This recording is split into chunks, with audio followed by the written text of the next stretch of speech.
Hello friend, welcome to our channel star facts and true. आज हम एक ऐसे एक्टर के बारे में बात कर रहे हैं जिसके जीवन संघर्षों से भरा हुआ है।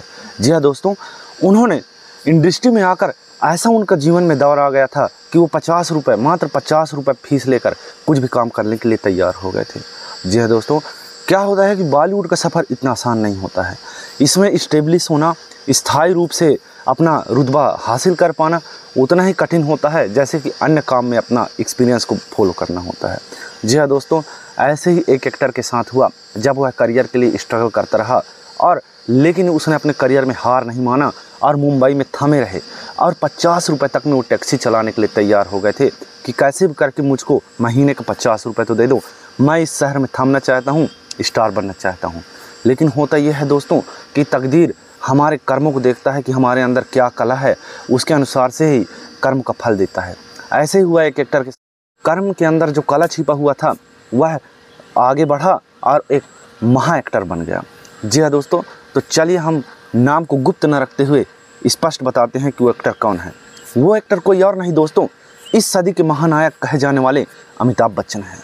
जी हाँ दोस्तों, अमिताभ बच्चन का जीवन और बॉलीवुड में उनका महानायक बनने का सफ़र इतना आसान नहीं रहा। अमिताभ बच्चन जब कभी इंटरव्यू में आते हैं तो अपनी कहानी बताते हुए रो पड़ते हैं। वो बताते हैं कि उनका जन्म इलाहाबाद में 11 अक्टूबर सन 1942 में हुआ और वहीं तत्कालीन शिक्षा इलाहाबाद के बॉयज़ हाई सेकेंडरी स्कूल से प्राप्त करके कॉलेज दिल्ली विश्वविद्यालय में स्थापित हो गए और कॉलेज की डिग्री प्राप्त की।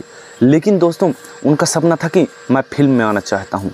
तो क्या हुआ, फिर टिकट कटा इलाहाबाद से मुंबई का और पहुंच गए मुंबई दोस्तों। इसके दौरान फिल्म का संघर्ष इतना आसान नहीं था। भले ही उनके पिता जो है कि लेखक थे हरिवंश राय बच्चन जी और उनके माता जी का नाम तेजी बच्चन थे, हाउसवाइफ थी और उनके पिता एक लेखक थे, लेकिन इतना आसान नहीं था दोस्तों बॉलीवुड में स्टेब्लिश होना।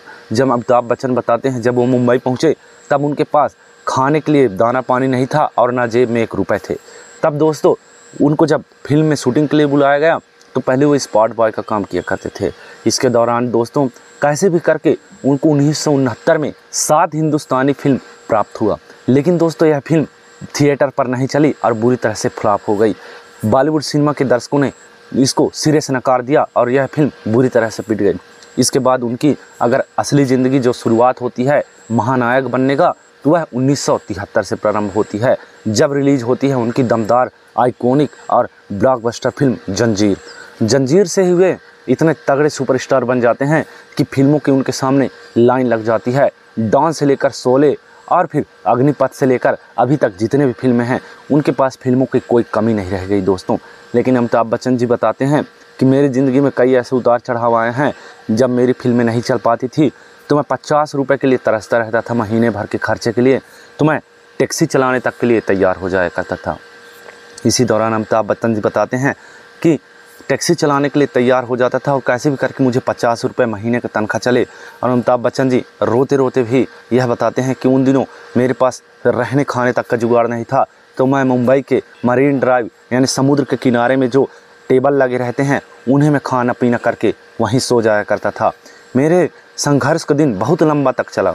इसके बाद सफलता हाथ लगी और आज तक वो सदी के महानायक बने हुए हैं, क्योंकि उनकी कमाई इतनी ज़्यादा है दोस्तों कि उनकी नेटवर्थ आप सुनेंगे तो भौचक्के रह जाएंगे। जी हाँ दोस्तों, अमिताभ बच्चन का नेटवर्थ लगभग 3160 करोड़ रुपए है, जो कि सबसे अमीर एक्टर के रूप में उन्हें प्रदर्शित करती है और सदी के महानायक के रूप में उनको स्थापित करती है।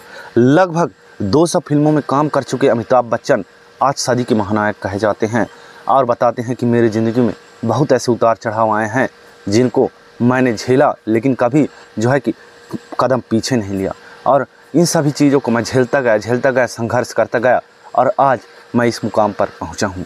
जी हाँ दोस्तों, और अभी भी अमिताभ बच्चन बॉलीवुड सिनेमा में एक्टिव हैं। वो फिल्मों के ज़रिए उनकी कमाई का साधन एड्स और साथ में जो है कि कई प्रकार के फिल्में जो साइन करते हैं वो सभी चीज़ें हैं, यानी कि उनकी संपत्ति में अभी भी कोई कमी नहीं आ रही है दोस्तों।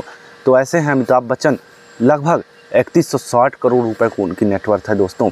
फिलहाल मैं आपसे यह जानना चाहूँगा कि क्या आप अमिताभ बच्चन के फैंस हैं? यदि हाँ तो बताइए कि कौन सी फिल्म आपको अमिताभ बच्चन जी का पसंद है। धन्यवाद दोस्तों।